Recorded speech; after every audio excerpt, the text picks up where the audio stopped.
నమస్తే max TV భక్తి ఛానల్కి స్వాగతం. క్రోధి సంవత్సరం ప్రారంభం కాబోతుంది. చాలామందికి తమ తమ రాశులు ఏ విధంగా ఉన్నాయి, అలాగే భవిష్యత్తు ఏ విధంగా ఉండబోతుందని చాలామందికి తెలుసుకోవాలని ఉంటుంది. మరి ఈ 12 రాశుల వారి స్థితిగతులు ఏ విధంగా ఉందో మనకి తెలియజేయడానికి లలిత ఉపాసకులు జ్యోతిష పండితులు నానాజీ పట్నాయక్ గారు స్టూడియోలో ఉన్నారు. మరి వారిని అడిగి ఈ 12 రాశుల వారికి సంబంధించి ఆదాయ వ్యయం అలాగే అవమానం రాజ్యపూజం ఏ విధంగా ఉందో మరి వారిని అడిగి తెలుసుకుందాం. నమస్కారం గురూజీ. శ్రీమాత్రే నమః. గురుగారు, కుంభరాశి వారికి ఈ క్రోధినామ సంవత్సరంలో వారి ఆదాయ వ్యయం అలాగే అవమానం రాజ్యపూజం కాంతాయ ఫలితం ఏ విధంగా ఉండబోతుంది? తప్పకుండా అమ్మా. ఆదాయము వ్యయము 14 చూపిస్తుంది. ఓకే. అలాగే రాజ్యపూజ్యం అవమానం 6-1. రాజ్యపూజ్యం చాలా బాగుంది కుంభరాశి వారికి, అవమానం కూడా చాలా తక్కువగా ఉంది, ఒకటే ఉంది. 6-1 అంటే చాలా బెటర్గా ఉంది కదా. అయితే ఇక్కడ ఆదాయం వ్యయం మాత్రం ఈక్వల్గా ఉంది, అంటే 14 హై రేంజ్లో ఉంది ఆదాయము, అదే హై రేంజ్లో వ్యయం కూడా చూపిస్తుంది. కాబట్టి వీళ్ళకి వ్యయం తగ్గించుకోవాలంటే సర్వసాధారణంగా ఏలినాటి శని నడుస్తుంది వీరికి.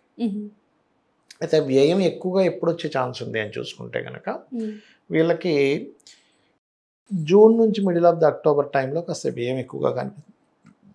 కాబట్టి వీళ్ళు వ్యయాధిపతి కూడా రాశిలో సంచరిస్తున్నాడు కాబట్టి కాస్త నువ్వులు దానంగా ఇవ్వడము, బెల్లము గోవుకు తినిపించడం ద్వారా వ్యయం తగ్గుతుంది.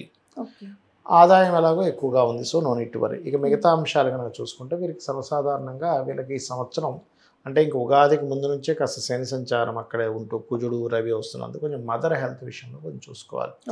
2వ స్థానంలో రాహు ఉన్నందుకు ఆన్లైన్ త్రూగా వీళ్ళకి కొంచెం ఫైనాన్షియల్ గ్రోత్ ఉంటుంది. వీరికి ఈ సంవత్సరం మొత్తము కూడా గురుశనుల యొక్క సంచారం దృష్టి 10వ స్థానం మీద ఉంది కాబట్టి డబుల్ ట్రాన్సిట్ అంటారు దాన్ని, అంటే కర్మాజీవుల యొక్క దృష్టి అక్కడ ఉన్నందుకు వీళ్ళకి ఉద్యోగ సంబంధించినటువంటి విషయంలో చాలా అనుకూలంగా ఉంటుంది, గుర్తుపెట్టుకోండి. అట్లాగే రుణాలు లభించడం, మే లోపల వీళ్ళు ఏదైనా లోన్స్ కోసం ట్రై చేసినట్లయితే చాలా బాగుంటుంది, అందులో ఎటువంటి సందేహం లేదు. అండ్ అట్లాగే మరొక విషయం ఏంటంటే ఇక్కడ వీరికి కాస్త యాన్సిస్టర్స్ ప్రాపర్టీస్ ఉంటాయి, పూర్వీకుల ఆస్తులకు సంబంధించిన విషయంలో కొంతవరకు గ్రోత్ ఉంది. అంటే ఆటంకాలు ఉన్నాయి చెప్పాలంటే కొంతవరకు, ఎందుకంటే అష్టమంలో కేతు ఉన్నందుకు. అదేవిధంగా గ్రోత్ అంటే ఎట్లాంటిది, ఇప్పుడు ఎప్పటి నుంచో పంచుకోవాలి, ఈ పంచుకునేటువంటి ఇది చూపిస్తుంది, అంటే ఇద్దరు ముగ్గురు అన్నదమ్ముల మధ్యలో అట్లా వీళ్ళ పార్ట్ ఏదైనా రావడం ఇట్లాంటివి, లేదా వీళ్ళ ఆధీనంలో ఉన్నటువంటిది వారికి ఇవ్వాల్సిన వాళ్ళకి ఇచ్చేసేయడం ఇట్లాంటివి చూపిస్తున్నాయి. కొంచెం వాహనం మీద వెళ్ళేటప్పుడు కూడా కొంత జాగ్రత్తగా ఉండాలి. అలాగే మరొక విషయం ఏంటంటే వీరికి 5వ స్థానము అంటే ఉపాసనా స్థానం కనుక చూసుకుంటే విష్ణువుని ఎక్కువగా ఆరాధిస్తే మంచిది వీరికి.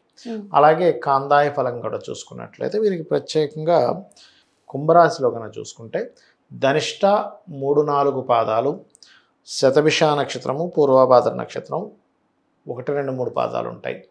ధనిష్ట 3-4 పాదాలు కనుక చూసుకుంటే సమఫలము, అంటే వీళ్ళకి సమంగా ఉంటుంది, అందులో ఎటువంటి ఇబ్బంది లేదు. శతభిష నక్షత్రం వారి కనుక చూసుకున్నట్లయితే ఇక్కడ శతభిష నక్షత్రం వారికి మంచి ధనలాభం చూపిస్తుంది. అదేవిధంగా పూర్వభాద్ర నక్షత్రానికి కూడా సమఫలం ఉంది, అంటే ధనిష్ట పూర్వభాద్ర వారికి సమఫలము, అంటే అంటే ఎంతైతే అవసరమో అంత ధనం భగవంతుడు ఇస్తాడు. కాస్త శతభిష నక్షత్రం వారికి అధిక ధన లాభం చూపిస్తుంది. అయితే ఇక్కడ మీ జన్మజాతకంలో కనుక మరింత అధిక ధన లాభాలు వస్తే ఇంకా బాగా సపోర్ట్ చేస్తుంది, లేదా నార్మల్గా ఉంది ఇది కొంతవరకు సపోర్ట్ అనేటువంటి చూపిస్తుంది. అయితే మీరు ఎక్కువగా ధనిష్ట వారేమో సుబ్రహ్మణ్యేశ్వర స్వామిని ఆరాధన, శతభిష నక్షత్రం వారు దుర్గా స్తోత్రాలు, అదేవిధంగా పూర్వభాద్ర నక్షత్రం వారు గురుగ్రహ ఆరాధన, అంటే జయ గురుదత్త శ్రీ గురుదత్త అనే నామస్మరణ చేసుకోవడం అనేటువంటిది మంచిది. అయితే వీరు ఓవరాల్గా మాత్రం వీరికి విష్ణు సహస్రనామాలు చదవడం కానీ వినడం కానీ చేస్తూ ఉన్నట్లయితే అన్ని విధాలా బాగుంటుంది వీరికి. ఓకే. క్రోధినామ సంవత్సరంలో ఈ కుంభరాశి వారికి స్థితిగతులు ఏ విధంగా ఉంటాయో మాకు తెలియజేశారు. ధన్యవాదాలు గురుగారు. శ్రీమాత్రే నమః.